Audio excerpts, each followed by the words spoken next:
గజం కేవలం 826 రూపాయలకే. 12 సెంట్ల భూమి కేవలం 5 లక్షలు మాత్రమే. నమస్తే, వెల్కమ్ టు సుమన్ టీవీ. నేను విష్ణు. ప్రస్తుతంతో పాటు సర్టిఫైడ్ ఫైనాన్షియల్ ప్లానర్ రాంప్రసాద్ గారు ఉన్నారు. వారితో మాట్లాడదాం. సార్ నమస్తే. రాంప్రసాద్ గారు. నమస్తే విష్ణు గారు. రాంప్రసాద్ గారు, ఇవాళ చాలా సింపుల్ టాపిక్తో వచ్చాను. చిట్టి కట్టడం మేళ, మ్యూచువల్ ఫండ్స్లో ఎస్ఐపి కట్టడం మేళ. చాలా సింపుల్ టాపిక్. మిమ్మల్ని పెద్దగా ఇబ్బంది పెట్టదలుచుకోలేదు. సో మీరేం చెప్తారు? చిట్టి వర్సెస్ సిస్టమేటిక్ ఇన్వెస్ట్మెంట్ ప్లాన్. రెండు మంచివండి. అసలు ఫైనాన్షియల్ ప్రొడక్ట్స్లో ఇది చెడ్డ ప్రొడక్ట్ అనేది లేదు. ఫస్ట్ ఆఫ్ ఆల్ ప్రతిట్లో ఒక రిస్క్ ఉంటుంది. చిట్టీలో ఉండే రిస్క్ చిట్టీలో ఉంటుంది, ఎస్ఐపిలో ఉండే రిస్క్ ఎస్ఐపి ఉంటుంది. సో అంటే ఎస్ఐపి అయితే రెగ్యులేటెడ్, సెబీ రెగ్యులేటెడ్ బాగుంటుంది అంటారు, కానీ అలా కాదు. చిట్ అనేది కూడా మేలే, మన అవసరాల రీత్యా. చిట్ ఎవరికంటే ఇప్పుడు అనార్గనైజ్ సెక్టర్లో ఉంటారు, వాళ్ళకి బయట బ్యాంక్ లోన్స్ రావు కాబట్టి వాళ్ళకి చిట్టి కరెక్ట్. బయట బ్యాంక్ లోన్స్ రావు, అప్పు తీసుకున్న ఎక్కువ వడ్డీలో వస్తుంది. 2 రూపాయల వడ్డీ, 3 రూపాయల వడ్డీ అంటారు. సో అటువంటి వాళ్ళు చిట్టి తీసుకోవడం కరెక్ట్. ఇంకోటి, చిట్టి టెన్యూర్ ఎంత ఉంటుంది టిపికల్గా? 20-25 నెలలు ఉంటుంది. 20-25 నెలలు పెట్టుబడి పెట్టి ఆ డబ్బు వాడుకోవాలంటే డెఫినెట్గా చిట్టీయే బెస్ట్. ఎస్ఐపి కరెక్ట్ కాదు. ఎందుకంటే మనం ఎప్పుడు ఎస్ఐపి మాట్లాడినా మోస్ట్లీ మాట్లాడేది ఈక్విటీ ఎస్ఐపి, ఈక్విటీ స్కీమ్స్లో. ఈక్విటీ స్కీమ్స్లో అవుట్కమ్ ఏముంటుంది అంటే 20-25 మంత్స్లో మేబీ నెగిటివ్ ఉండొచ్చు, పాజిటివ్ ఉండొచ్చు. వర్కౌట్ కాదు అసలు. 20% నెగిటివ్ కూడా ఉండొచ్చు. కానీ చిట్టీలో నెగిటివ్ ఉండదు కదా 20 ఇయర్స్కి, 20 మంత్స్కి, 25 మంత్స్కి. కాబట్టి 20 నెలలు 25 నెలల్లో కనుక మీ అవసరం ఉంటే డెఫినెట్గా ఈక్విటీ మ్యూచువల్ ఫండ్ రైట్ కాదు. ఏదర్ లంసమ్ అయినా రైట్ కాదు, ఎస్ఐపి అయినా రైట్ కాదు. అంటే మంత్లీ పెట్టినా. ఇప్పుడు చిట్టి ఏంటంటే మంత్లీ పెట్టుకుంటాం. సో అనార్గనైజ్ సెక్టర్లో ఉన్నవాళ్ళు మంత్లీ వాళ్ళకి వచ్చిన ఇన్కమ్ రోజు పక్కన పెట్టేసుకొని ఆ చిట్టీలో కట్టుకుంటారు. ఆ వచ్చిన మొత్తంగా వచ్చిందని అక్కడ వరకు పెట్టుబడి పెట్టుకుంటారు.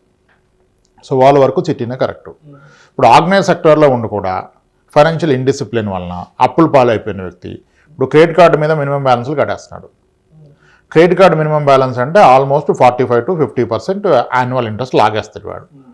ఇక ఇది మినిమం బ్యాలెన్స్ ఉంది కాబట్టి లోన్ ఏది రావట్లా, సిబిల్ పోయింది, తగ్గిపోయింది. అప్పుడు అతను కూడా చిట్టి కట్టచ్చు. ఎందుకు? చిట్టి కట్టి ముందుగా పాడుకుంటే అంటే మీరు ఒక 15%-18% ఇంట్రెస్ట్ కడతారు. కానీ ఈ చిట్టి కట్టి పాడుకున్న పైసల వలన మీరు 45% కడుతున్న క్రెడిట్ కార్డు క్లోజ్ చేయగలిగితే దట్ ఈస్ గుడ్. మీకు అర్థమైంది కదా లాజిక్? అప్పులు పాలైపోయిన వ్యక్తి, అధిక వడ్డీలు కడుతున్న వ్యక్తి, మీకు అవకాశం ఉంటే, ఎందుకంటే చిట్టీల్లో మీకు క్రెడిబిలిటీ, చిట్టి ఆర్గనైజర్ మీకు తెలిస్తే ఇస్తాడు, తెలియకపోతే షూట్ అడుగుతాడు. ఇక్కడ కూడా మనం అన్నది అన్రిజిస్టర్డ్ చిట్టి. రిజిస్టర్డ్ చిట్టి అయితే మళ్ళీ మీకు ప్రాబ్లం, షూటీలు కావాలి. అన్రిజిస్టర్డ్ చిట్టి అయితే మిమ్మల్ని అమ్మితే ఇచ్చేస్తాడు. సో మీకు చిట్టి ఇవ్వగలిగిన వ్యక్తి ఉంటే కట్టుకోండి. అలానే రిస్క్ లేదా చిట్టీలు అంటే ఉండొచ్చు. ఏం రిస్క్?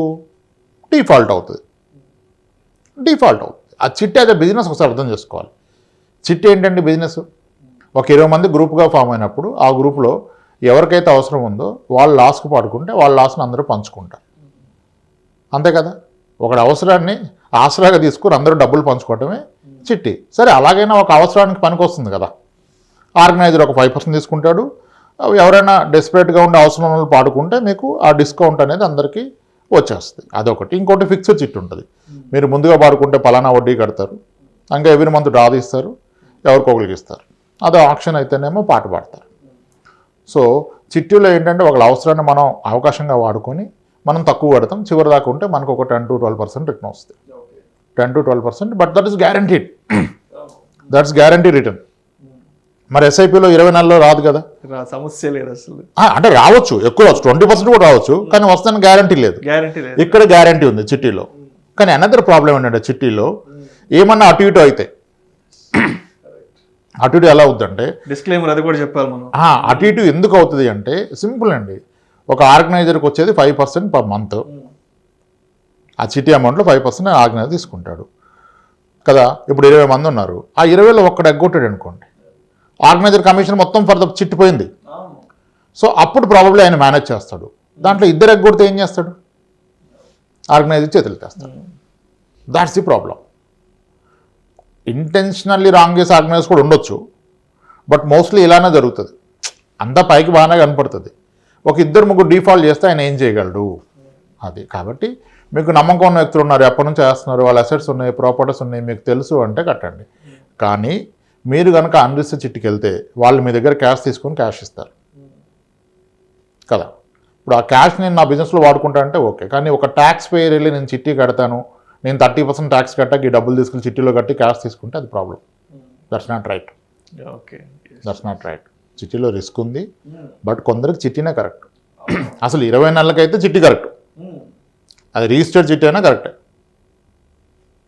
20 monthsకి అట్లీస్ట్ ఆ 7-8 అయితే గ్యారంటీ వస్తుంది కదా, ఇక్కడ రాదు కదా మనకి.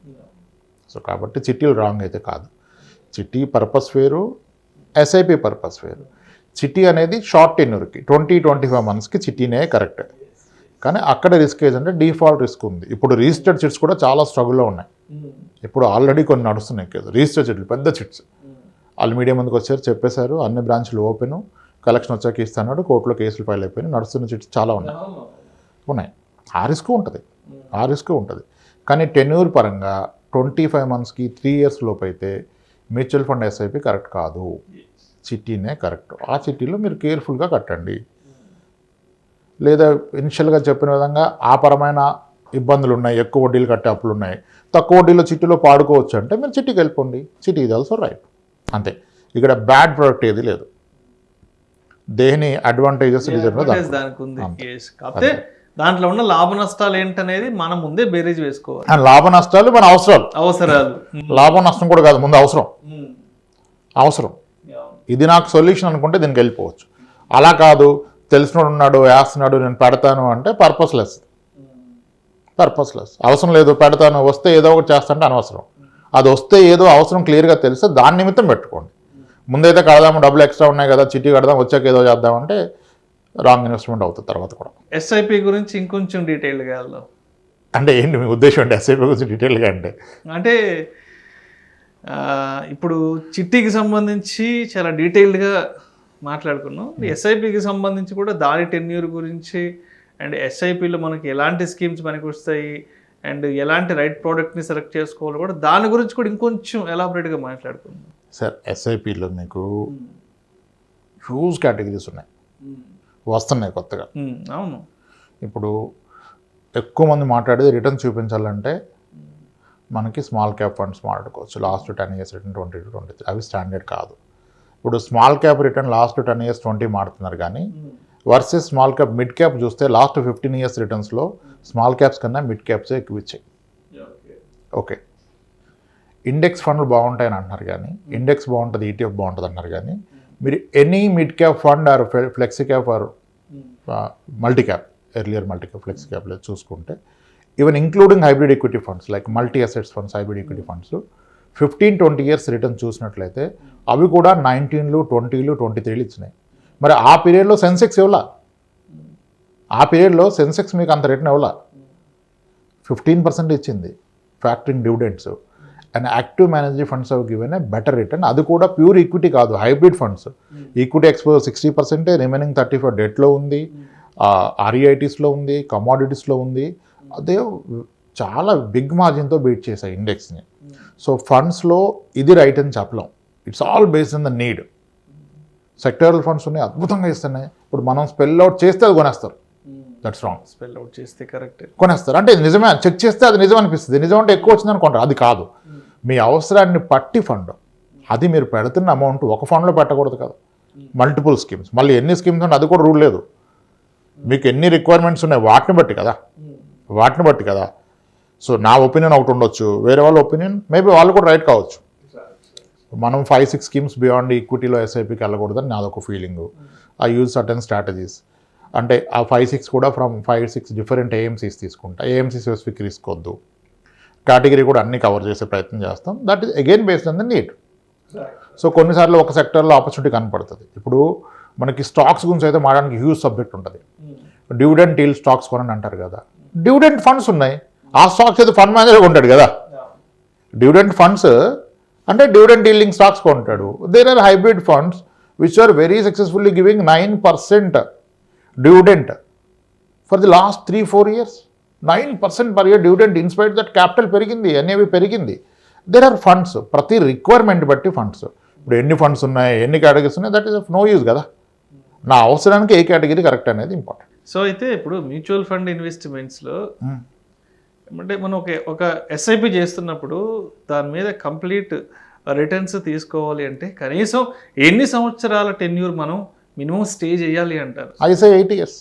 8 years. 8 years. ఈక్విటీ మ్యూచువల్ ఫండ్కి 8 years. Yes. It's not 3-4 years. Maybe ఉండొచ్చు ప్రాఫిట్ 3-4 yearsలో ఉండదని కాదు. 3 yearsలో డబుల్ ఇచ్చిన ఫండ్స్ కూడా ఉన్నాయి. 1 yearలో 180% ఇచ్చిన ఫండ్ ఉంది, 300% ఇచ్చిన ఫండ్ ఉంది. ఆ ఫండ్స్ గురించి మాట్లాడడం కూడా తప్పే. ఇప్పుడు 1 yearలో ఒక స్థలం ఉంటే 3 రెట్లు పెరిగిన స్థలాలు ఉండొచ్చు, సన్నగా డెవలప్మెంట్ వచ్చు.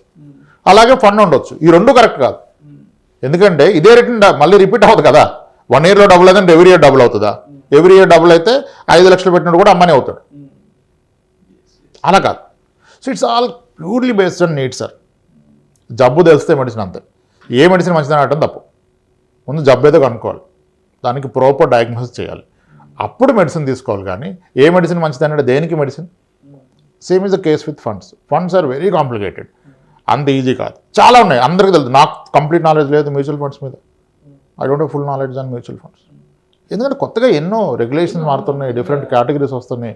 థిమాటిక్ ఫండ్స్ ఎంత చూసినా ఇంకెంత డెప్త్కి వెళ్తే అన్ని thematic funds, REIT funds, infrastructure funds, pharma funds, banking funds. నేను రోజు రెగ్యులర్గా ఈ బిజినెస్ మ్యాగజైన్స్ ఇవి చదువుతుంటాను సార్.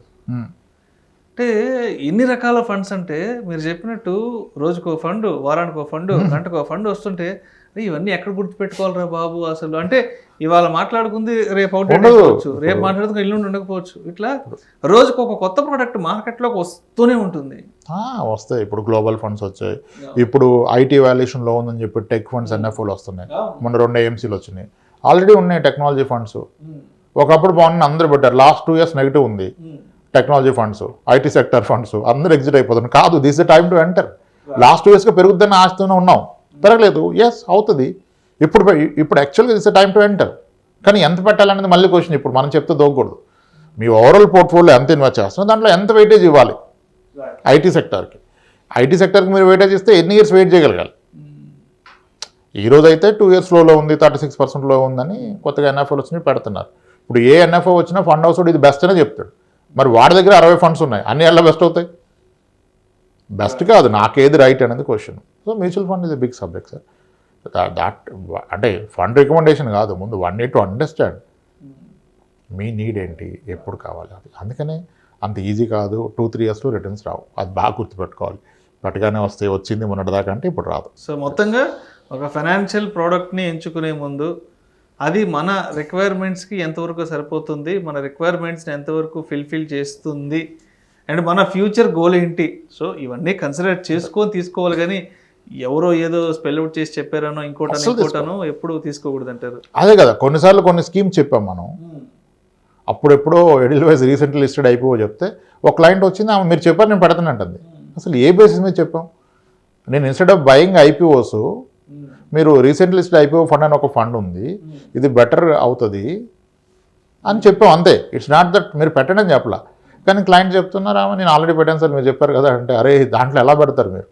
సో మొత్తానికి ఇవన్నీ కాకుండా మనకి ఏది అవసరమో, ఎంతవరకు అవసరమో, మన భవిష్యత్ అవసరాలని ఇది ఎంతవరకు తీర్చుతుంది, ఈ 4-5 విషయాలు గుర్తుపెట్టుకొని ఆ ప్రోడక్ట్ ఏంటనేది మనం సెలెక్ట్ చేస్తాం అంతే. పెట్టాలని కూడా రూల్ లేదు.